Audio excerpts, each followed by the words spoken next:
রিনা চুল এত শক্ত করে ধরেছে যে পদ্মজার সারা শরীর ব্যথায় বিষিয়ে উঠছে। পদ্মজা আকুতি করেও ছাড়া পাচ্ছে না। পূর্ণা প্রেমা খামচে ধরে রেখেছে পদ্মজাকে, কিছুতে তারা বোনকে ছাড়বে না। আমি ক্রোধে উন্মত্ত প্রায় হয়ে চিৎকার করে উঠল, কামরুল চাচা, এটা ঠিক হচ্ছে না, মেয়েগুলোর অভিশাপে পুড়ে যাবেন। আমিরের উৎকট উত্তেজনায় ক্ষণকালের জন্য কামরুল হতবুদ্ধি হয়ে গেল।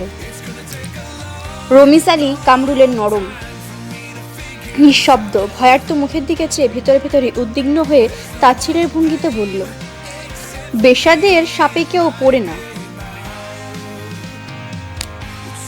জলিল প্রেমাকে সরিয়ে নিয়েছে। প্রেমার কান্না শোনা যাচ্ছে। বড় আপা করে গলা ফাটিয়ে কাঁদছে। শহীদ অনেক টেনেও পূর্ণাকে সরাতে পারল না, তাই অন্ধকারের সুযোগ নিয়ে পূর্ণার বুকে নোংরা হাতের দাগ বসিয়ে দিল। পূর্ণা এমন ঘটনার জন্য মোটেও প্রস্তুত ছিল না। কোনো মেয়েরই এমন নিচু ঘটনার সাক্ষী হতে চায় না। অকস্মাৎ এই ঘটনা কাটিয়ে ওঠার পূর্বে একটা শক্ত হাত পায়জামার ফিতা টেনে ধরল। পূর্ণার পায়ের তলার মাটি সরে গেল। ভয়ে গলা ফাটিয়ে চিৎকার করে উঠল, আপা আপা। পূর্ণার আর্তনাদ পদ্মজার মস্তিষ্ক প্রখর করে তুলল। পদ্মজা মুখ তুলে পূর্ণার দিকে তাকালো। তার চেয়ে কয়েক ইঞ্চি দূরে পূর্ণা। পদ্মজার এক হাতে শক্ত করে ধরে রেখেছে সে। কাছে আসতে পারছে না ছয়েদের জন্য। পূর্ণার কান্না দেখে পদ্মজা আতঙ্কে নীল হয়ে গেল। চারিদিকে কোলাহল, গালি দিচ্ছে মা বাপ তুলে। কেউ বলছে না মেয়েটা ভালো, এরকম করতেই পারে না। পূর্ণা চেঁচিয়ে যাচ্ছে, কেঁদে মাকে ডাকছে। পদ্মজা এক দৃষ্টে মানুষগুলোর দিকে তাকিয়ে রইল। মানুষ এরকম কেন হয়? পূর্ণার হাত ছাই আলগা করতে সে ছুটে এসে জড়িয়ে ধরল পদ্মজাকে। হাত পুরো শরীর কাঁপছে। হৃৎপিণ্ড এত জোরে চলছে যে অনুভব করা যাচ্ছে। পূর্ণা কাঁদতে কাঁদতে বলল, আপা আপা, কেন মেয়ে হলাম আপা, এত কষ্ট হচ্ছে আপা আপা। পদ্মজার দু চোখ বেয়ে টুপ করে দুফোঁটা জল পড়ে। এক হাতে শক্ত করে পূর্ণাকে বুকের সাথে চেপে ধরল।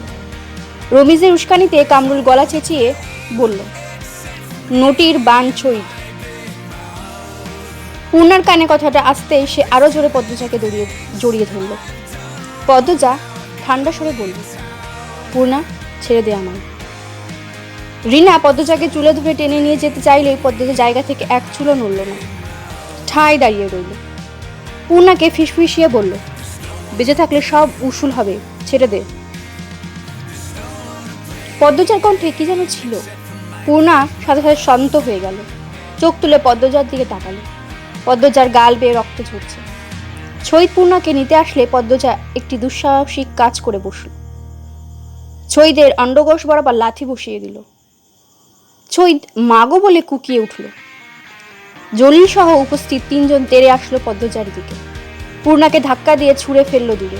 অশ্রব্য গালি দিতে দিতে কেউ পদ্মজাকে থাপ্পড় দিল, কেউ বা দিল লাথি। দু তিনজন গ্রামবাসীর মনে মায়া উদয় হলো, ছুটে আসলো পদ্মজাকে বাঁচাতে। ক্লান্ত ভয়ে চুপসে গিয়েছিল।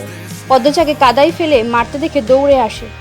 জলিলের হাতে শরীরে সব শক্তি দিয়ে কামড় দিল। জলিল প্রান্তের কান বরাবর থাপ্পড় বসাতেই প্রান্তের মাথা ভানমন করে উঠল। পরিস্থিতি বিগড়ে যেতে দেখে কামরুল হতবুদ্ধি হয়ে পড়লেন। মনে মনে বেশ ভয় পান। কেশে গলা পরিষ্কার করে দুই হাত তুলে চেঁচিয়ে বললেন, তোমরা থামো, এইটা কি করতেছো? থামো কইতাছি, সবাই সইরা আসো, থামো। সবকিছু থেমে গেল। পদ্মজা কাচুমাচু হয়ে পড়ে রইল কাদায়। নিঃশ্বাস নিতে কষ্ট হচ্ছে। নাভির নিচে একটা লাথি পড়েছে বেশ জোরে। চোখ বুজে রেখেছে।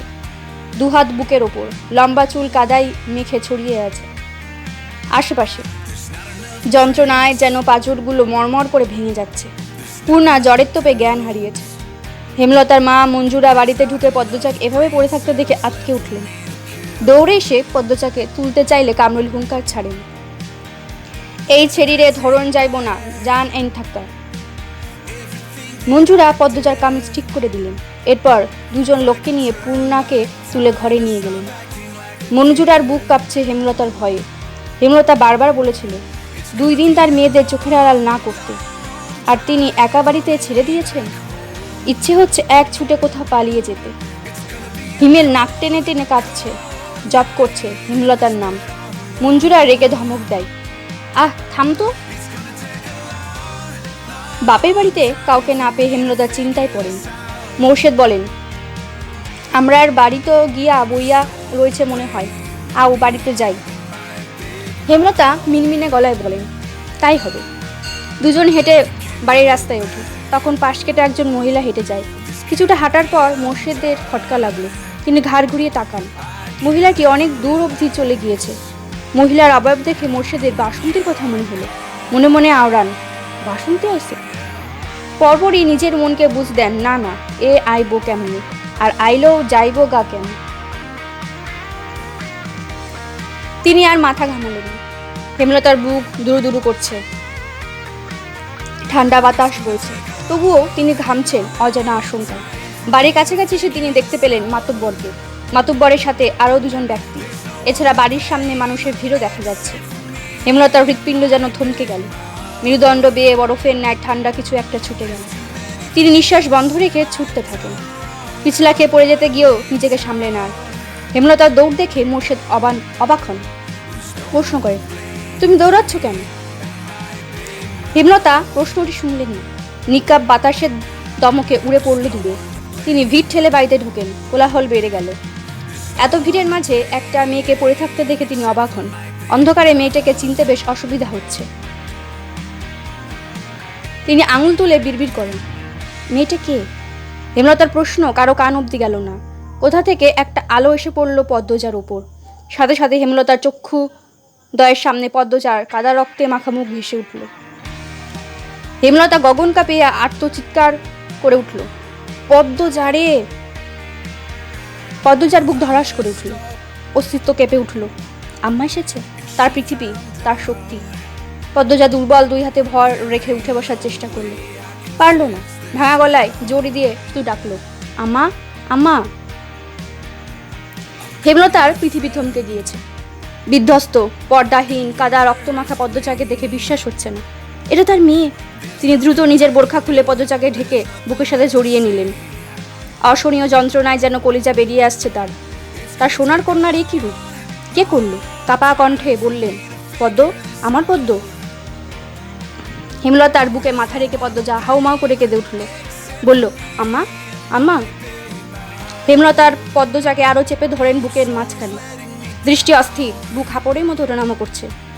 মোর্শেদ বাড়িতে ঢুকে উঁচু গলায় বলেন, এইখানে এত মানুষ কেন? মাতব্বর মিয়া আপনি এই নে কেন, কি হয়েছে? প্রান্তপ্রেমা দৌড়ে এসে মোর্শেদকে জড়িয়ে ধরল। 2 জন ভয়ে কাঁদছে, কিন্তু কান্নার শব্দ হচ্ছে না। মোর্শেদ বিস্ময়ে কিং কর্তব্যবিমূঢ়। মাতব্বর মজিদ গম্ভীর কণ্ঠে কামরুলকে প্রশ্ন করেন, মেয়েটার এই অবস্থা কারা করেছে? এটা কি নিয়মের মধ্যে পড়ে? কামরুল মাথা নিচু করে রেখেছেন। মিনমিনে গলায় বলেন, আমি সেইটারে মারতে কই নাই। জলিল শহীদ আর মজনু ছাড়াই নিজে ইচ্ছায় মারছে। আপনি আটকালেন না? আটকাইছি বইলাই মায়েরা বাইচা আছে, আর এমন নটিদের বাঁচার অধিকার নাই। থামেন মিয়া, কারে কি শাস্তি হবে সেটা আমার দায়িত্ব, আপনার না। শহীদ জলিল আর মজনুর ছেলেকে তো দেখা যাচ্ছে না। আগামীকাল তাদের আমি মাঠে দেখতে চাই। কামরুল মাথা নিচু করে রাখলেন। মজিদ হাওলাদার ভারী সৎ এবং নিষ্ঠাবান মানুষ। গ্রামের মানুষদের 2 হাতে আগলে রেখেছেন। পুরো অলন্দপুরের মানুষ মজিদকে ফেরেশতার সমতুল্য ভাবে।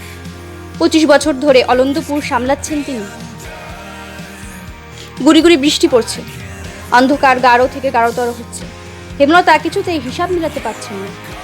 অনেক বছর আগের ঘটনা আর এই ঘটনা হুবহু একরকম কি করে হল? তিনি নিজের ভেতরে একটা হিংস্র পশুর উপস্থিতি অনুভব করছেন। কামরুলের মুখ থেকে শোনা 3টা নাম মস্তিষ্কে নাড়া দিচ্ছে প্রচণ্ডভাবে, শহীদ, জলিল আর মজনুর ছেলে। মজিদ সবাইকে উদ্দেশ্য করে বললেন, আগামীকাল সবাই স্কুল মাঠে চলে আসবেন। মিয়া মোর্শেদ মেয়ে নিয়ে আলো ফুটতে চলে আসবেন। এই বাড়ি পাহারায় থাকবে মদন আর আলী। আমার ছেলেকে আমি নিয়ে যাচ্ছি। ঠিক সময়ে সেও উপস্থিত থাকে। আমি পদ্মজা, পর্ব 18। ভিড় কমতেই কানে তালা লাগা প্রচন্ড শব্দে বজ্রপাত হয়। হেমলতা একা পদ্মজাকে তুলতে গিয়ে হিমশিম খান। মোর্শেদ এগিয়ে আসেন, 2 হাতে পাজাগোলা করে তুলে নেন পদ্মজাকে। বিজলি চমকালো। বিজলির আলোয় পদ্মজার মুখটা দেখে মোর্শেদের বুক কেমন করে উঠল। কষ্টে বুক চুরমার হয়ে গেল।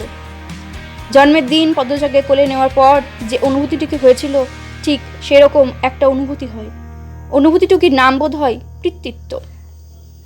প্রচন্ড ঝোড়ো বাতাস বইছে। তারা ঘরে ঢুকতে ভারী বর্ষণ শুরু হলো। মুহূর্তে ঘূর্ণিঝড়ে তাণ্ডব দেখা দিল। তবে সেই তাণ্ডব ছুতে পারল না মোড়লবাড়ির মানুষদের মন।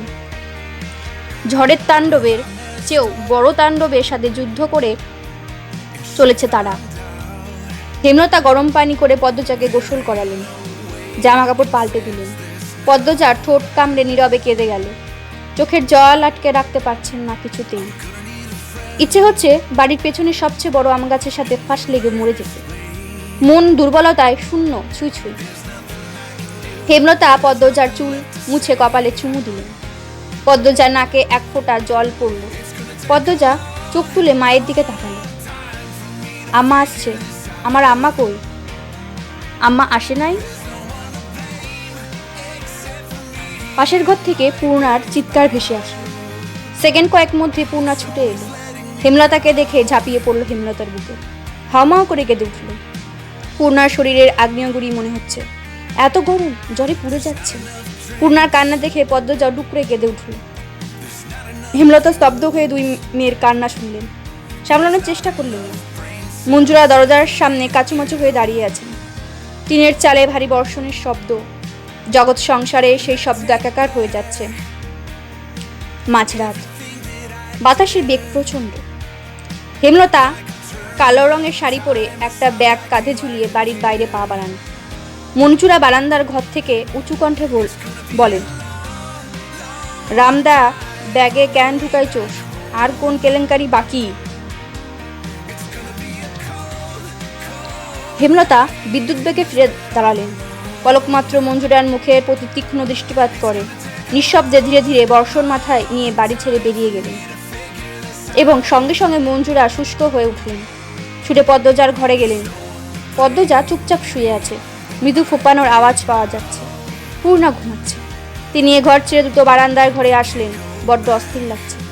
জীবনে প্রথম হেমলতার জীবন ভিক্ষা চেয়ে সেজদায় লুটিয়ে পড়লেন। ফজরে আজান শোনা যাচ্ছে। বৃষ্টি থেমে গেছে, সবকিছু শান্ত।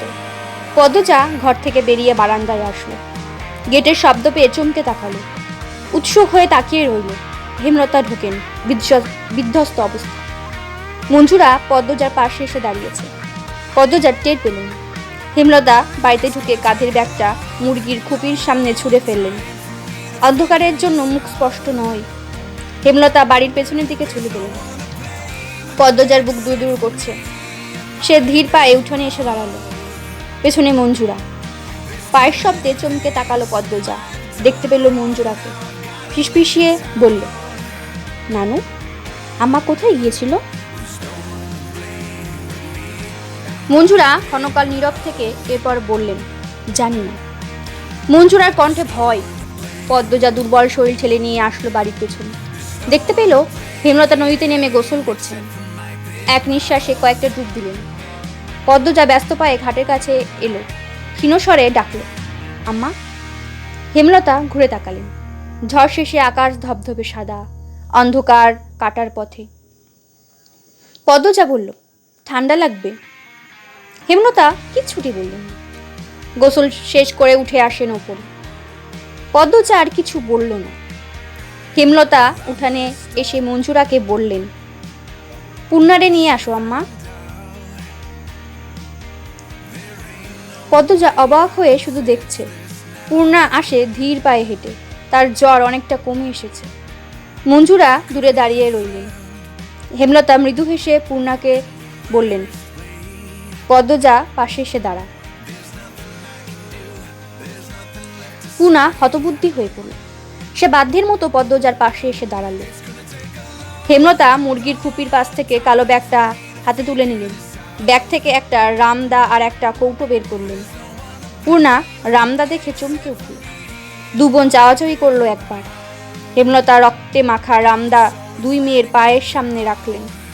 শীতল কিন্তু তীক্ষ্ণ কণ্ঠে বললেন, মানুষ সৃষ্টির সেরা জীব, আর পৃথিবীতে সেরা মানুষগুলোই বাঁচার অধিকার আছে, মানুষরূপী পশুদের না।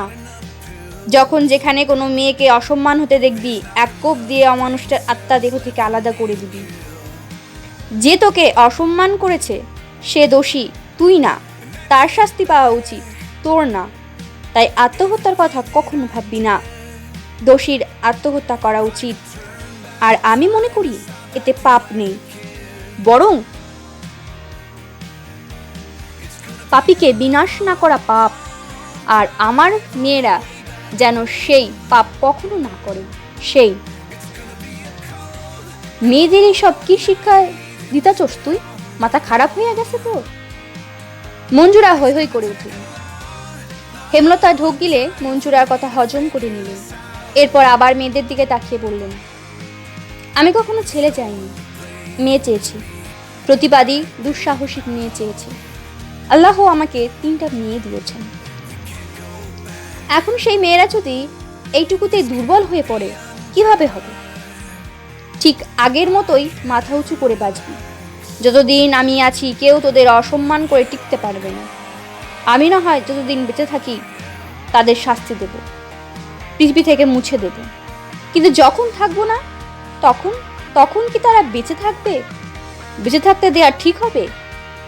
অন্য কোনো মেয়ের সাথে নোংরামো করবে না তার নিশ্চয়তা আছে? নেই। এখন থেকে নিজেদের শক্ত করো। মেয়েদের সাহস মেয়েদেরই হতে হয়।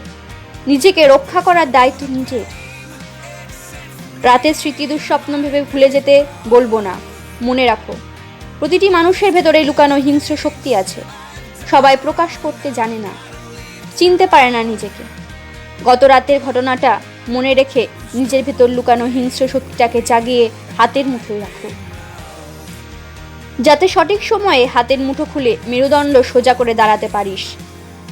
আঘাতে আঘাতে চুরমার করে দিতে পারিস পাপের জগৎ। এইটুকু বলে হেমলতা ক্লান্ত হয়ে পড়ল, দপ করে বসে পড়ল। পদ্মজা, আম্মা বলে হেমলতাকে ধরতে চাইল। হেমলতার হাত উঠিয়ে বললেন, দাঁড়িয়ে থাক। হেমলতা সময় নিয়ে দম নেন। এরপর কৌটাটা খুলে ঠান্ডা তরল কিছু ঢেলে দেন দুই মেয়ের পায়ে। পূর্ণা কেঁপে উঠে দূরে সরে গেল। পদ্মজা আতঙ্ক নিয়ে প্রশ্ন করল, আম্মা, কার রক্ত? রক্তের কথা শুনে ঘৃণা আর ভয়ে পূর্ণা সর্বাঙ্গ রিরি করে উঠল। মনে হচ্ছে পায়ে পোকা কিলবিল করছে। টাটকা তাজা লাল রক্ত, বমি গলায় এসে আটকে গেছে। হেমলতা পদ্মজাকে জবাব দিলেন না, শুধু মৃদু হাসলেন। পূর্ণা এই ভয়ঙ্কর দৃশ্য সহ্য করতে না পেরে জ্ঞান হারালো। পদ্মজা দু হাতে জাপটে ধরল পূর্ণাকে। কি আশ্চর্য, এই ভয়ঙ্কর ঘটনা তাকে একটু অভিভূত করলো না। হেমলতার গায়ে ভেজা শাড়ি, তাই পূর্ণাকে ধরলেন না। মঞ্জুরাকে বললেন, পূর্ণারে ঘরে নিয়ে যাও আম্মা। মঞ্জুরা কঠোর চোখকে তাকান হেমলতার দিকে। হেমলতা আবারও হাসেন, ভেজা কণ্ঠে বলেন, কালো বলে অবহেলা না করে বুকে আগলে রাখলে আমার জীবনটা, আমার মেয়েদের জীবনটা অন্যরকম হতে পারতো আম্মা। হেমলতার কথায় মঞ্জুরার সারা মুখ বিষণ্ণতা ছেয়ে গেল। তিনি হেমলতার দিকে তাকিয়ে থাকতে পারলেন না। অপরাধ বোধ মাথায় নুইয়ে ফেললেন। পূর্ণাকে ধরে নিয়ে গেলেন ঘরে। হেমলতা সেখানেই পড়ে রইলেন। আকাশের দিকে তাকিয়ে জোরে নিঃশ্বাস ফেললেন। আলো ফুটেছে পুরোপুরি, পাখির কিচিরমিচির শোনা যাচ্ছে। পানি দিয়ে উঠানে রক্ত মুছে নিলেন চিরতরে। রামদা ধুয়ে লুকিয়ে রাখলেন লাহারি ঘরে। শাড়ি পাল্টে উঠানে পা রাখেন। তখন মগা আসলো, এসে খবর দিল বিচার বসবে দুপুরে। রাতের ঘূর্ণিঝড়ে গ্রামের বেশিরভাগ ঘরবাড়ি উড়ে গেছে। পশু পাখি সহ বিভিন্ন ক্ষতি হয়েছে। অনেক মানুষ আহত হয়েছে। এই খবর শুনে হেমলতার চোখ সজল হয়ে উঠল। প্রকৃতির দিকে তাকিয়ে কৃতজ্ঞতা প্রকাশ করলেন। প্রকৃতি কাউকে কখনো ছাড়ে না। গ্রামবাসী অন্যায় দেখে নিস্তব্ধ থেকেছিল, এ বুঝি তারই শাস্তি?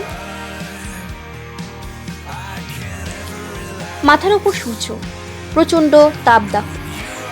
পূর্ণা, পদ্মজা, হেমলতা কালো বোরখা আবরণে নিজেদের ঢেকে নিয়ে যাত্রা শুরু করেছে আনন্দপুরের মাধ্যমিক স্কুলের উদ্দেশ্যে। খাখা রোদ্দুর, তপ্ত বাতাসের আগুনের হালকা সবুজ পাতা নেতিয়ে পড়া দৃশ্য পড়ছে চোখে। মোর্শেদ বাকিদের নিয়ে আসছে। রিনাদের বাড়ির পাশ দিয়ে যাওয়ার পথে করুণ কান্নার স্বর ভেসে আসে। পদ্মজা তো চোখ তুলে তাকিয়ে দেখলো রিনার বাড়ির ছাদ উড়ে গেছে, গাছপালা ভেঙে উঠানে পড়ে আছে। হেমলতা পদ্মজাকে টেনে নিয়ে এগিয়ে যান। বটের ছায় আশ্রয় নিচ্ছিল এক রাখাল ছেলে। সে হেমলতার মুখ দেখে বুঝলো পেছনে দুটি মেয়ে পদ্মজার পূর্ণ। ছুটে আসলো, পদ্মজাকে উদ্দেশ্য করে বলল, পদ্ম আপা, তুমি ডরায়ও না, তোমার কিছুই হইব না।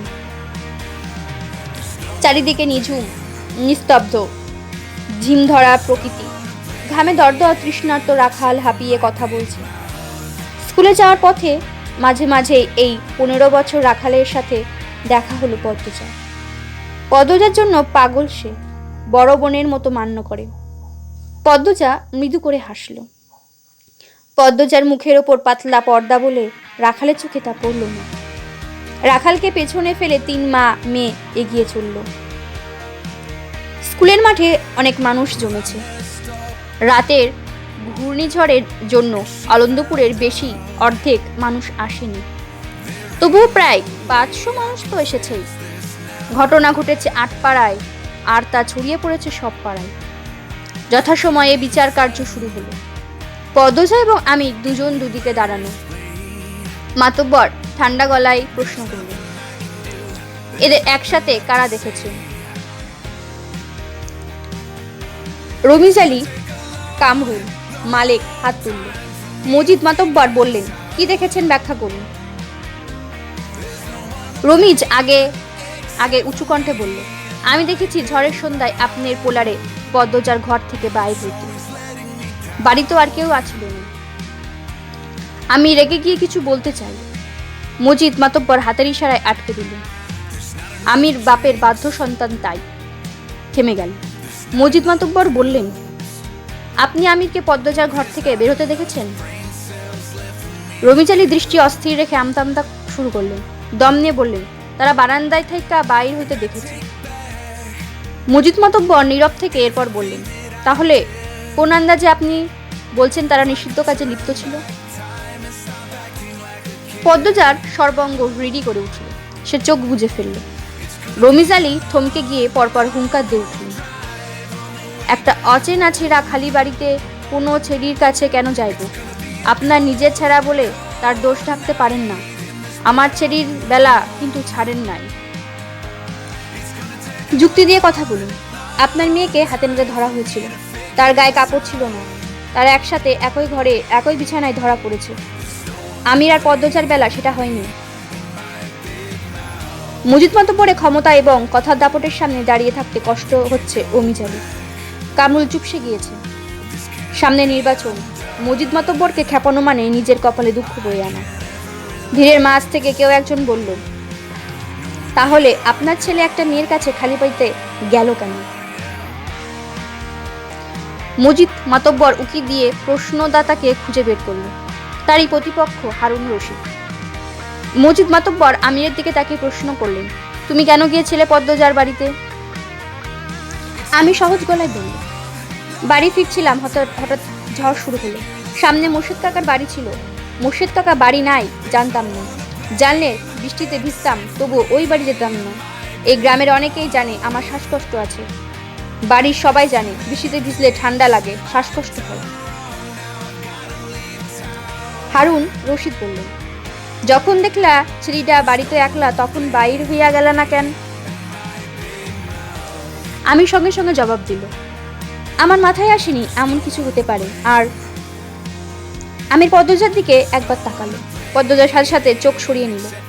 আমির বলল, আর পদ্মজা কতটা সুন্দর যারা দেখেছে সবাই জানে। আমি প্রথম থেকে অভিভূত হয়ে পড়ি, তাই মস্তিষ্ক একবারে কোনো বিপদে আশঙ্কায় আসেনি। মজিদ মাতব্বর ছেলের শেষ কথা শুনে অসন্তুষ্ট হলেন, তবুও স্বাভাবিক থেকেই বললেন, গ্রামবাসী কোনো প্রমাণ ছাড়াই লাফিয়েছে, মেয়েটাকে অপদস্থ করেছে। প্রমাণ ছাড়া কারো বিরুদ্ধে নোংরাম অপবাদ দেওয়া অপরাধ। মজিদ মাতব্বর কামরুলের দিকে তাকিয়ে তাকে লক্ষ্য করে বললেন, ছৈদ মজনুর ছেলে, আর একটা কে জানি, কোথায় তারা? কামরুল ধীরভাবে বলল, পায় নাই খোঁজে, মনে হয় ভয়ে কোনোখানে লুকাইছে। রমিজ আলী হঠাৎ গমগম করে উঠলেন, এইটা আমি মানি না। তারারে আপনি ছাইরা দিতে পারেন না, আপনার ক্ষমতা বেশি দেখা আপনি এমনি নিজের ছেড়াটা ঢাইকা রাখতে পারেন না, ধূর্তবাজ লোক। আমি রেগে মেগে রমিজ আলীকে ধরতে এলে মজিদ গর্জন করে উঠল, আমির। আমি কিরমির করে রাগ হজম করার চেষ্টা করি। হারুন অতিশয় দ্রুত লোক, তিনি রসিকতা করে বললেন, সত্য হোক আর মিথ্যা হোক, বদনাম তো বদনামই। মজিদ সবার প্রশ্ন কথা উপেক্ষা করে উপস্থিত গ্রামবাসীর উদ্দেশ্যে বললেন, আপনাদের আমার বিচারের প্রতি বিশ্বাস আছে? সবার আওয়াজ করে বলল, আছে। মজিদ মাতব্বর তৃপ্তির সাথে হাসলেন, ক্ষণকাল নীরব থেকে উঠে দাঁড়ালেন, কণ্ঠ উঁচু করে বললেন, মোর্শেদের মেয়েদের সাথে খারাপ হয়েছে। পদ্মজার নামে অনেক প্রশংসা শুনেছি, সে খুবই ভালো মেয়ে। আর আমার ছেলেকেও সবাই চেনেন, সে কেমন। যারা যারা দোষ করেছে তাদের খুঁজে বের করে শাস্তি দেওয়া হবে। পদ্মজা আর আমির নামে যে পাপের অভিযোগ করা হয়েছে তার যুক্তিগত প্রমাণ নেই, আর প্রমাণ ছাড়া আমি কখনো কাউকে শাস্তি দিইনি, আজও দেব না। তবে আমি আজ সবার সামনে মোর্শেদ আতার স্ত্রীকে একটা প্রস্তাব রাখব। হেমলতা, মোর্শেদ সহ উপস্থিত সবাই কৌতূহল নিয়ে তাকালো। মজিদ মাতব্বর বললেন, পদ্মজাকে আমিরের বউ করে নিতে চাই। চারিদিকে কোলাহল পেয়ে গেল। সব কোলাহল সম্পূর্ণ উপেক্ষা করে স্বপ্নবৃষ্টির মতো শুধু মজিদ মাতব্বরের প্রস্তাবটি পদ্মজার কানে বাজতে থাকে। জীবনের কোন মোড়ে এসে দাঁড়িয়েছে সে?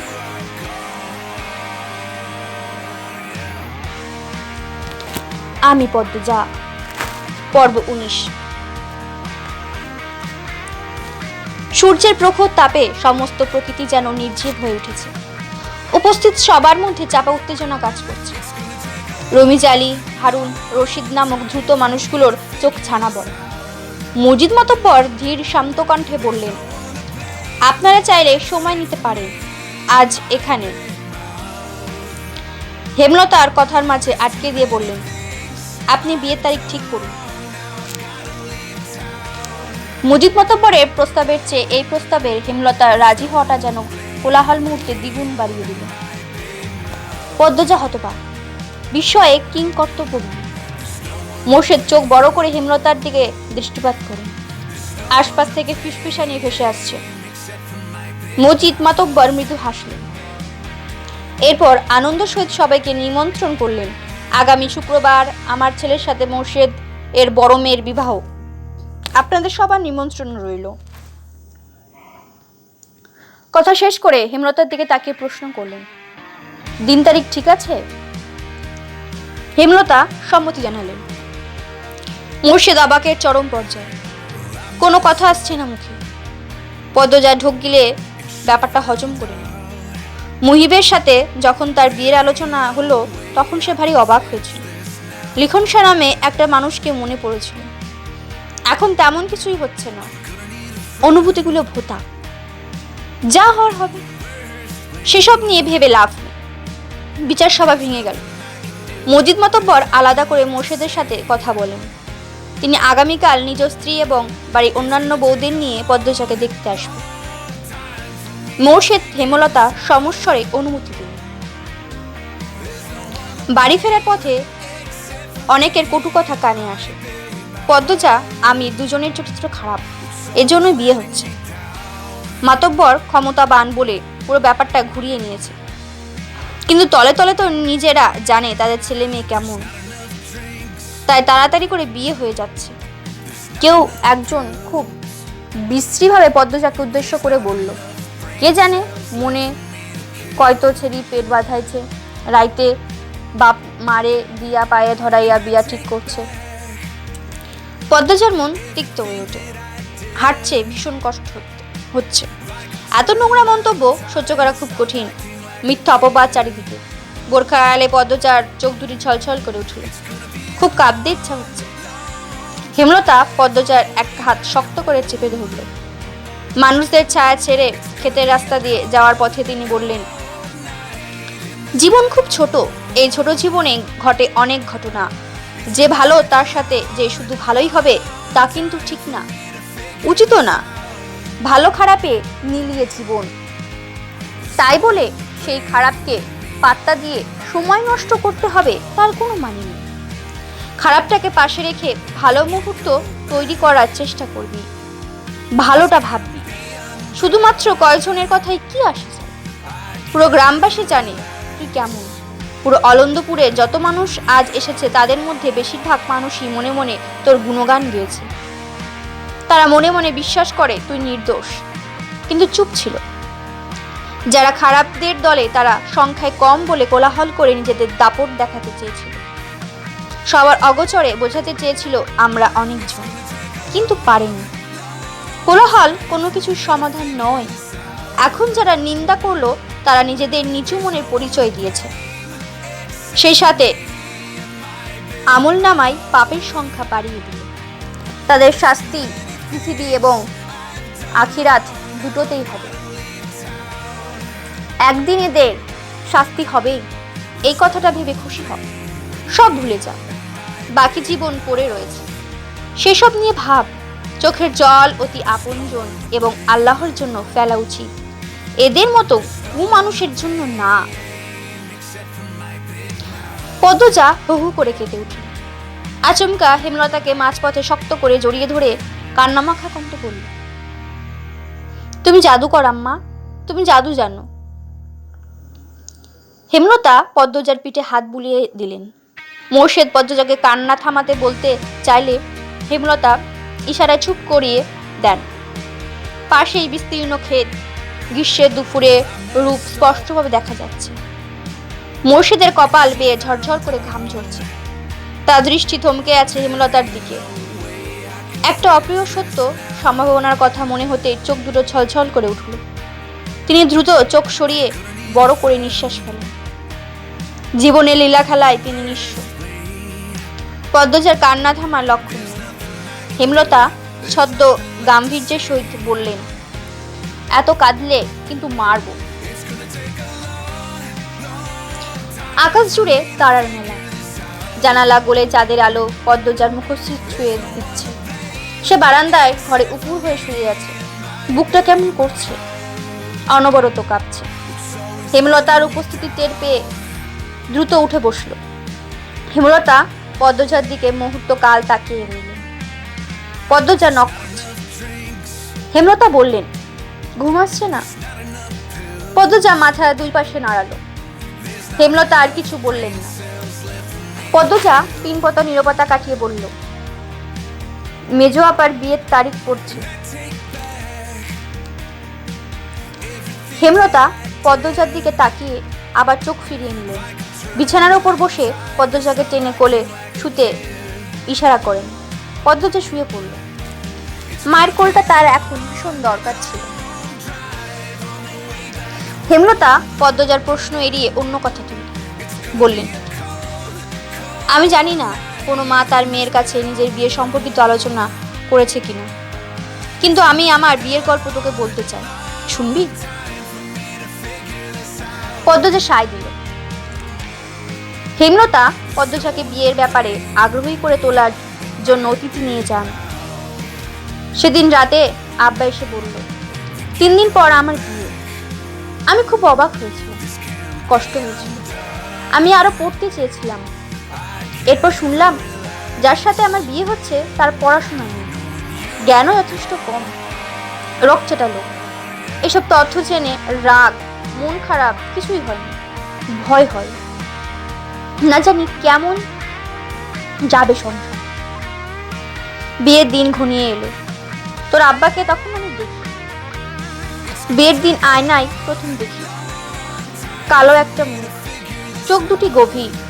কখনো না দেখা মানুষটাকে প্রথম দেখেই মনে হয় আমার সবচেয়ে আপন একজন মানুষ। সব ভয় কেটে গেল। বিদায়ের সময় সবাই বলেছিল দুজনকে খুব মানিয়েছে। রাত ছোট। একজন হিন্দু দিদি বলেছিলেন, সাক্ষাৎ রাম সীতা। আটপাড়ায় যদি একজন 6 ফুট লম্বার মানুষ থাকে তবে সেটা তোদের আব্বা ছিল। বিয়ের পর জানতে পারি তোর আব্বাকে বিয়ে করার জন্য অনেক মেয়ে পাগল ছিল। নিজেকে খুব সৌভাগ্যবতী মনে হতো। অশিক্ষিত ভেবে নাক কুঁচকেছিলাম। সেই আমি তোর আব্বার জন্য দিনকে রাত, রাতকে দিন মানতে রাজি ছিলাম। এতটাই ভালোবাসা হয়ে গিয়েছিল যে তোর আব্বা ছুরি নিয়ে রক্তের অবদান আবদার করলে আমি তার বুক পেতে দিতাম। পদ্মজা মাঝপথে আটকে দিয়ে বলল, তাও তো আব্বা তোমাকে ভালোবাসেনি আম্মা। হেমলতার হাসি উজ্জ্বল মুখখানি দিয়ে গেল, অপ্রতিভ হয়ে উঠল। তিনি দৃষ্টি এলোমেলো করে রাখলেন, বললেন, তাকে বিয়ে করতে বাধ্য করা হয়েছে। পদ্মজা চুপ করে রইল। হেমলতাও নিশ্চুপ। দরজার পাশে মোর্শেদ বসেছিলেন, বিড়ি ফুঁকছিলেন। হেমলতার প্রতিটি কথা বুড়ো হয়ে যাওয়ার মনটাকে দুমড়ে মুচড়ে দিল। তিনি বিড়ি নিয়ে বেরিয়ে যান চৌরাস্তার উদ্দেশ্যে। চৌরাস্তার পাশে একটা বড় ব্রিজ আছে। ব্রিজ দক্ষিণা হাওয়ার তীব্রতা খুব বেশি। সেখানে এসে দাঁড়ালেন। ফেলে আসা জীবনের প্রতিটি পদক্ষেপ চোখ বুজে মনে করার চেষ্টা করেন। বেশ কিছুক্ষণ পর পদ্মজা বলল, আম্মা, প্রতিজ্ঞা করেছিলাম আর প্রশ্ন করব না, তবুও বলবো একদিন। পদ্মজা আর জিজ্ঞাসা করলো না কোন দিন বলবে। নিশ্চুপতার অবস্থানে ফিরে গেল। মুহূর্ত কাল স্থির থেকে হেমলতা বললেন, পূর্ণা খুব কান্নাকাটি করে দেখলাম, মেয়েটা এত দুর্বল কি করে? পদ্মজা হেমলতার এক হাত মুঠোয় নিয়ে আশ্বস্ত করলো, আমি আছি আম্মা, সামলে নেব। ঘরে যা, রাত হয়েছে অনেক। পদ্মজা উঠে বসলো। ওড়নাটা ভালো করে টেনে নিয়ে জুতো পরলো। বেরিয়ে যাওয়ার জন্য পা বাড়ালো। হেমলতা বিছানার শেষ অংশে থেকে বালিশ টেনে নেন। বালিশের নিচে দুটি কাগজ ভাঁজ করা ছিল। হেমলতা হাত বাড়িয়ে নেন। পদ্মজা উদ্দেশ্যে বলেন, পদ্মজা, এগুলো কি? হেমলতার ভাঁজ খুললেন। পদ্মজা ফিরে তাকালো। হেমলতার হাতে লিখনের চিঠি দুটি দেখে সর্বাঙ্গ বৈদ্যুতিক কিছু একটা ছড়িয়ে পড়ে। শরীর কাঁপিয়ে দিল। মাটি যেন 2 পা টেনে ধরল। হেমলতা প্রথম লাইন পড়ে বেশ অবাক হন। পদ্মজার দিকে একবার চকিতে তাকান। এরপর এক নিঃশ্বাসে দুটো চিঠি পড়ে শেষ করে। পড়া শেষে থম মেরে বসে রইলেন অনেকক্ষণ। ভয়ে পদ্মজার 2 চোখ বেয়ে জল পড়ছে। মাথা নত করে দাঁড়িয়ে রয়েছে। হেমলতা ধীর পায়ে হেঁটে আসেন পদ্মজার কাছে। দুভ্রু প্রসারিত করে শান্ত অথচ তীক্ষ্ণ কণ্ঠে বলেন, এইসব কবে হয়েছে? আমাকে জানাসনি কেন? পদ্মজা প্যাচ প্যাচ করে কেঁদে বলল, যখন ওনারা শুটিং করতে আসেন। পদ্মজার মনে হচ্ছে এক্ষুনি সে অজ্ঞান হয়ে যাবে, কিন্তু কিছুতেই হচ্ছে না। মনে মনে প্রার্থনা করছে যেন অজ্ঞান হয়ে পড়ে যেতে পারে সে, তাহলে এই লজ্জা থেকে বাঁচা যাবে। হেমলতা পদ্মজাকে পরখ করে নেন। পদ্মজা অস্বাভাবিকভাবে কাঁপছে, বারবার নিচের ঠোঁট কামড়ে ধরছে। পদ্মজা হেমলতাকে চুপ থাকতে দেখে বলল, তুমি যা বলবা তাই হবে আম্মা, আমার ওপর রেগে যেও না।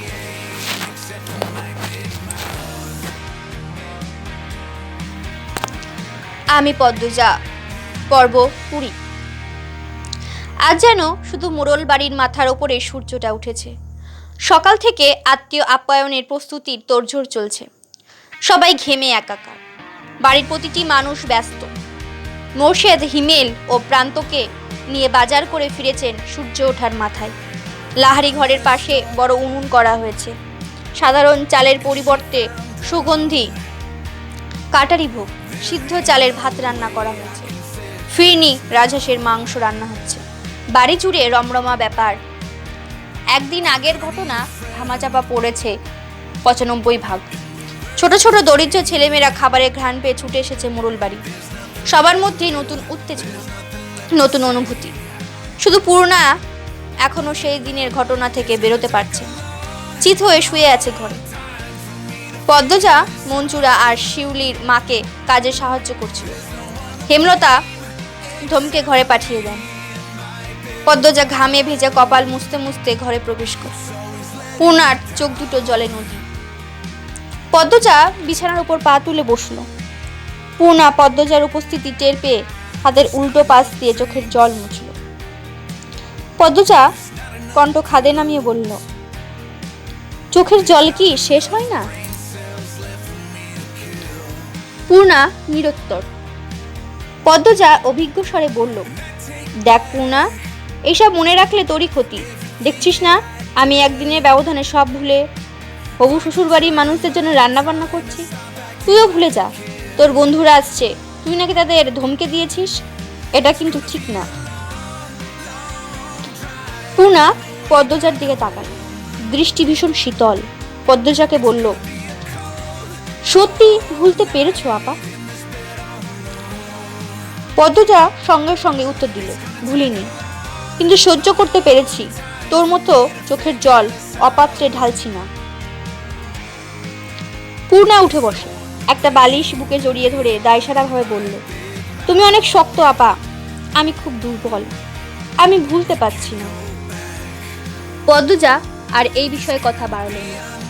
পূর্ণার গা ঘেঁষে বসে ফিসফিসিয়ে বলল, গতকাল রাতে কি হচ্ছে জানিস? কি হয়েছে? পদ্মজা চারিদিকে চোখ বুলিয়ে বলে, তোর নায়ক ভাইয়ের চিঠি আম্মার হাতে পড়েছে। পূর্ণা আটকে উঠে বলল, সে কি, কখন, কিভাবে? আর বলিস না, সেদিন তুই নানা বাড়ি ছিলি, তখন চিঠি দুইটা বের করেছিলাম, বারান্দার ঘরে বালিশের নিচে রেখে দেই, আর মনে নেই। এরপরে অঘটন ঘটে। এরপর দিন বিচার বসলো, চিঠির কথা ভুলেই গেলাম। বারান্দার ঘরে ছিলাম রাতে, তবুও মনে পড়েনি। আর আম্মা পেয়ে গেল। উত্তেজনা ভয়ে পূর্ণার গলা শুকিয়ে গেছে। প্রশ্ন করল, আম্মা কি বলেছে? পদ্মজা ঠোঁট দুটি উল্টিয়ে কি যেন ভাবে, এরপর ব্যথিত স্বরে বলল, তেমন কিছু না, এর জন্যই আরো ভয় হচ্ছে। কিছুই না? কখন হলো এসব জিজ্ঞেস করেছে? আমি বললাম, তুমি যা বলবে তাই হবে। এরপর আম্মা অনেকক্ষণ আমার দিকে তাকিয়েছিল, তারপর বলল ঘুমা গিয়ে, শেষ। দুই বোন একসাথে চিন্তায় পড়ে গেল, কপাল ভাঁজ করে কিছু ভাবতে শুরু করে। পূর্ণা বলল, আম্মা তোমার মুখ দেখে বুঝে গেছে তুমি লিখন ভাইকে ভালোবাসো। পদ্মজা অন্যমনস্ক হয়ে বলল, মনে হয়। পূর্ণা খুব বিরক্ত নিয়ে বলল, লিখন ভাই এত সুন্দর, তোমাকে এত ভালোবাসে, তবু কেন ভালোবাসনি আপা? লিখন ভাইয়ের চিঠি তো ঠিকই সময় করে পড়তে, বিয়ে করতে কি সমস্যা? আম্মা দিলে তো করবই, সমস্যা নেই। তোমার এই ন্যাকার কথা আমার ভালো লাগে না। পদ্মজা হেসে ফেল। পূর্ণার রেগে কথা বলা দেখে পদ্মজা পূর্ণার এক হাত মুঠোয় নিয়ে বলল, গতকাল রাতে আম্মা আপার প্রতি ভালোবাসাটা আমাকে বলেছে। প্রথম দেখেই নাকি আপন আপন লেগেছিল। আব্বার জন্য আম্মা দিনকে রাত, রাতকে দিন মানতে রাজি ছিল, এতটা ভালোবাসতেন। আমার তেমন কোনো অনুভূতি হয়নি তোর নায়ক ভাইয়ের জন্য। প্রথম কোনো পুরুষের চিঠি পেয়েছিলাম, সবকিছুই নতুন ছিল, তাই একটা ঘুরে গিয়ে নতুন অনুভূতির সাক্ষাৎ পাচ্ছিলাম। আম্মার ভালোবাসার কথা শোনার পর থেকে মনে হচ্ছে আমি ওনাকে ভালোবাসিনি, সবটা মোহ ছিল। দূরে যেতেই উবে গেছে, তবে উনি খুব অসাধারণ একজন মানুষ। আম্মা ওনার হাতে তুলে দিলে আমাকে কোনো ভুল হবে না, কিন্তু এটা এখন কল্পনাতীত। পরিস্থিতি পাল্টে গেছে, আমার বিয়ে ঠিক হয়ে গেছে। পদ্মজার এত কথা উপেক্ষা করে পূর্ণা কটমট করে বলল, তোমার কি কাল্লা চাঁদরে দেখলে আপন আপন লাগে? পদ্মজা চোখ ছোট ছোট করে জিজ্ঞেস করল, কালা চাঁদকে? পূর্ণা মিনমিনিয়ে বলল, তোমার হবু জামাই। তারপর গলা উঁচিয়ে বলল, আমিও কালা জানি, কিন্তু আপা তোমার জন্য লিখন ভাইয়ের মতো সুন্দর জামাই দরকার। পদ্মজা এক হাতে কপাল চাপড়ে বলল, এখনো লিখন ভাই? যা, তোর সাথে তোর নায়কের বিয়ে দিয়ে দেব। এখন আয়, ঘর থেকে বের হ। মুক্তা, সোনামণি, রোজিনা আসছে, তোর সাথে কথা বলবে, আয় বলছি, আয়। পূর্ণাকে টেনে নিয়ে বের হলো পদ্মজা। সূর্য মামার রাগ কমেছে, মোড়ল বাড়ির মাথার ওপর থেকে দূরে গিয়ে দাঁড়িয়েছে। সদর ঘর ভর্তি মানুষ। হাওলাদার বাড়ির বউদের গ্রামবাসী শেষবার তাদের বিয়েতেই দেখেছে, আবার দেখার সুযোগ হওয়াতে দল বেঁধে মানুষ এসেছে। লোকে মুখে শোনা যায়, হাওলাদার বাড়ির মেয়ে বউদের সারা অঙ্গে সোনার অলংকার ঝলমল করে। মগা মদন সহ আরো দুজন ভৃত্য মোড়ল বাড়ির গেট দাঁড়িয়ে পাহারা দিচ্ছে। পদ্মজাকে শাড়ি পরাচ্ছে হেমলতা। পদ্মজার এর আগে কখনো শাড়ি পরেনি। পূর্ণা প্রেমা ছোট হয়েও পড়েছে, পদ্মজার কখনো ইচ্ছা করেনি। তাই সে হেমলতাকে বলল, প্রথম শাড়ি তুমি পরাবে আম্মা। শাড়ি পরানোর শেষে চোখে কাজল এঁকে দেন, ঠোঁটে লিপস্টিক দিতে গিয়েও দিলেন না। মাথার মাছ বরাবর সিঁথি করে চুল খোপা করতেই পূর্ণা ছুটে আসে, হাতে শিউলি ফুলের মালা। হেমলতা মৃদু ধমকেশ্বরে বললেন, এতক্ষণ লাগলো? হেমলতার কথা বোধহয় পূর্ণার কানে গেল না। পূর্ণার চাপা উত্তেজনা নিয়ে বলল, আল্লাহ, আপারে কি সুন্দর লাগছে। পদ্মজা লজ্জায় মিয়ে গেল, চোখে মুখে লাল আভা ছড়িয়ে পড়ে। হেমলতা পদ্মজার খোপায় ফুলের মালা লাগিয়ে দিয়ে বললেন, শুধু রূপে চারিদিক আলোকিত করলে হবে না, গুণও তেমন হতে হবে। পদ্মজা বাধ্যের মতো মাথা নাড়ালো। তখন হুড়মুড় মুড়িয়ে সেখানে উপস্থিত হলো লাবণ্য। দৌড়ে এসে পদ্মজাকে জাপটে ধরে এক নিঃশ্বাসে বলেও ফেলল, আল্লাহ পদ্ম, তুই আমার ভাবি হবি। আমার বিশ্বাসই হইতাছে না, মনে হইতাছে স্বপ্ন দেখতাছি। ইয়া মাবুদ, শাড়িতে তোরে পরি লাগতাছে, বাড়ির সবাই ফিট খাইয়া যাইব, দেখিস। পদ্মজা কি বলবে ভেবে পেল না, শুধু হাসল। হেমলতা পদ্মজার মাথায় ঘোমটা টেনে দেন। লাবণ্যকে বলে, তোমার সইকে নিয়ে যাও। পদ্মজা হেমলতার হাতে হাত রেখে অনুরোধ করে বলল, আম্মা তুমি আসো। হেমলতা হাসেন। পদ্মজার মাথায় এক হাত রেখে বলেন, কদিন পর থেকে এরাই তোর আপন, মা পাশে থাকবে না। পদ্মজার চোখ দুটি ছলছল করে ওঠে, ছলছল চোখ নিয়ে তাকিয়ে রইল মায়ের দিকে। পদ্মজাকে নতুন বউরূপে দেখে হেমলতার বুকে ঝড় উঠেছে। মেয়েটা কয়দিন পর আলাদা হয়ে যায়। 2 মাস আগে হলে তিনি 7 রাজার ধনের বিনিময়ে মেয়ের বিয়ে দিতেন না। আমি আসছি। লাবণ্য, যাও তো নিয়ে যাও। পূর্ণা, তুইও যা। লাবণ্য পদ্মজাকে নিয়ে যায়। পদ্মজার বুক ধরাস ধরাস করছে। মায়ের যেন কি হয়েছে। সে পেছন ফিরে তাকালো, সাথে সাথে হেমলতা অন্যদিকে ঘুরে তাকাল। চোখ থেকে 2 ফোঁটা জল গড়িয়ে পড়ে। তিনি দ্রুত হাত মোছেন। সদর ঘর কোলাহলময় ছিল। পদ্মজা ঢুকতে সব চুপ হয়ে গেল। লাবণ্য পদ্মজাকে ছেড়ে ভারী আনন্দ নিয়ে বলল, আম্মা, কাকিমা, ভাবি, আপারা, এই যে পদ্মজা, আমার নতুন ভাবি। পদ্মজা চোখ তুলে তাকাল। অলংকারে জলজল করা 5 জন নারীকে দেখে যেন চোখ ঝলসে গেল তার। সবাই তার দিকে মুগ্ধ হয়ে তাকিয়ে আছে। পদ্মজা চোখ নামিয়ে ফেলল। তখন কোথা থেকে আবির্ভাব হলো আমিরের। সদর দরজার মুখে দাঁড়িয়েছিল পদ্মজা। পদ্মজাকে দেখে থমকে গেল সে।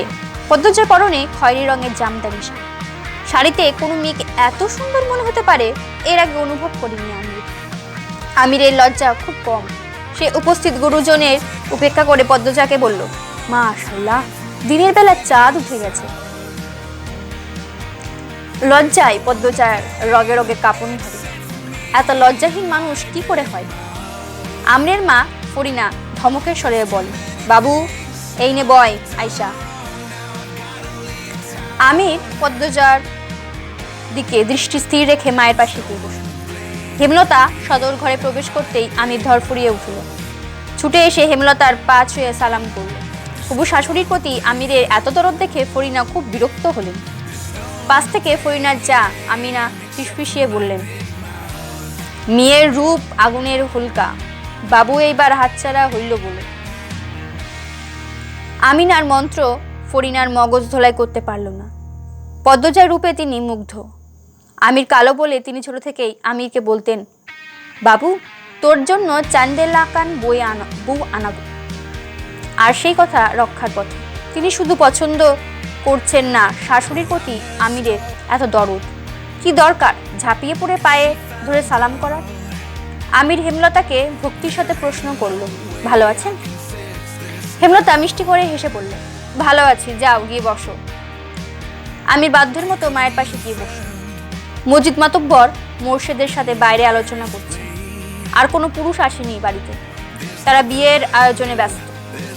মুহূর্তে পদ্মজার সারা অঙ্গ সোনার অলঙ্কারে পূর্ণ হয়ে উঠল। রূপ বেড়ে গেল লক্ষ গুণ, যার কোনো সীমা নেই। যার সাথে পদ্মজা কথা বলছে সে এগিয়ে এসে বালা নয়তো হার পরিয়ে দিয়েছে। কি অবাক কাণ্ড! সবাই আড্ডা দিচ্ছে, পদ্মজা চুপ করে বসে আছে। কেউ কিছু প্রশ্ন করলে উত্তর দিচ্ছে। লাবণ্য একজন উদ্দেশ্য করে বলল, রানী আপা, বাড়ির পেছনে যাইবা? রানী খুশিতে গদগদ হয়ে বলল, যাব। তার খুশির কারণ লাবণ্য কিছুটা ধরতে পেরেছে। রানীর একজন প্রেমিক আছে, তাই শুধু সুযোগ খুঁজে বের করা। যেখানেই দাওয়াত পড়ে সেখানে তার প্রেমিক উপস্থিত হয়। লাবণ্য সবার কাছ থেকে অনুমতি নিয়ে পদ্মজা পূর্ণা রানীকে নিয়ে বাড়ির পেছনে আসে। রানী বাড়ির পেছনে এসেই ঘাটের দিকে ছুটে যায়। একটা নৌকা এসে ফেরে। নৌকায় কে ছিল দেখা যায় না। রানী নৌকায় উঠে পড়ে। কারোর সাথে বিরতহীনভাবে কথা বলছে শোনা যাচ্ছে। পূর্ণা লাবণ্যকে প্রশ্ন করল, লাবণ্য আপা, রানী আপা কার সাথে কথা বলে? আব্দুল ভাইয়ের সাথে। কোন আব্দুল? যার কথা ভাবছিস? কথা শেষ করে লাবণ্য চোখ টিপল। পূর্ণ অবাক হয়ে বলল, মাস্টারের সাথে? লাবণ্য হাসে। রানী এগিয়ে আসে। লাবণ্য বলে, কথা শেষ? হ্যাঁ, চইলা গেছে। রানী পদ্মজার দিকে তাকিয়ে বলল, মাশাআল্লাহ, তুমি এত সুন্দর, আমার কোলে নিয়ে আদর করতে মন চাইছে। পদ্মজা মুচকি হেসে বলল, আমি খুব শুকনা, আমাকে কোলে নিতে পারবে না। শুকনা হইতে পারি, শক্তি আছে। রানীর কথা বলার ঢঙে সবাই হেসে উঠল। পূর্ণা আমিরকে দেখে পদ্মজার কানে কানে বলল, আপা, তোমার কালা জাদ আসছে। পদ্মজা পূর্ণাকে চোখ রাঙিয়ে বলল, কিসব কথা, ওনার বোনেরা আছে। লাবণ্য, রানী যা এখান থেকে। আমিরের আদেশ শুনে রানী লাবণ্য খুব বিরক্ত হল। রানী কাঁদো কাঁদো হয়ে বলল, দাবাই, থাকি না। আমির চোখ রাঙিয়ে তাকালো, ধমকের স্বরে বলল, যেতে বলছি। লাবণ্য বিরক্তিতে ইস বলে পদ্মজাকে বলল, আয়, অন্যখানে যাই। পদ্মজা থাকুক, তোরা যা। আমিরের কথা শুনে বেশি চমকালো পদ্মজা। লাবণ্য ফুসফুস করতে করতে বলল, কেন কেন? পদ্মজা পূর্ণা অন্যদিকে ফিরে আছে। আমি দৃষ্টি কঠোর করতেই লাবণ্য রানী চলে গেল। পূর্ণা চলে যেতে চাইলেই পদ্মজা পূর্ণার হাত চেপে ধরে। পূর্ণা পদ্মজার হাত ছাড়িয়ে ধীর কণ্ঠে বলল, একা থেকে তোমার কালাচাঁদের ভালোবাসা খাও। ছি। পূর্ণা ছুটে গেল। আমির পদ্মজার পাশে এসে দাঁড়াতেই পদ্মজা বলল, বিয়ের আগে গুরুজনদের না জানিয়ে এভাবে একা কথা বলা ঠিক নয়। কি হবে? পদ্মজা কিছুক্ষণ নীরব থেকে বলল, কলঙ্ক লাগবে। আর কি বাকি আছে? পরিমাণ না বাড়ানোই ভালো। পদ্মজার কথা বলতে একটুও গলা কাঁপেনি। বাড়ির ভেতরে চলে আসার জন্য পা বাড়াতেই আমির পদ্মজার এক হাত থাবা দিয়ে ধরে, আবার ছেড়ে দিল। পদ্মজা ছিটকে দূরে সরে গেল। আমির বলল, তুমি সত্যি একটা ফুল পদ্মবতী। এই জন্যই লিখন সার মতো সুদর্শন যুবক তোমার প্রেমে পড়েছে। দেখা হওয়ার পর এই প্রথম পদ্মজার চোখ তুলে তাকালো। পরপরই চোখে দৃষ্টি সরিয়ে ছুটে বাড়ির ভেতরে চলে গেল। আমির অনেকক্ষণ সেখানে দাঁড়িয়েছিল। দেখতে দেখতে সন্ধ্যা ঘনিয়ে এলো। এবার আত্মীয় বিদায়ের পালা। যাওয়ার পূর্বে লাবণ্য একটা কাগজ পদ্মজার হাতে গুজে দিয়ে বলল, দা ভাই দিয়েছে। ঘুমাবার আগে পদ্মজা কাপা হাতে কাগজটির ভাঁজ খুলল। কাগজটিতে যত্ন করে লেখা, সারা অঙ্গ কলঙ্কে ঝলসে যাক, তুই বন্ধু শুধু আমার থাক।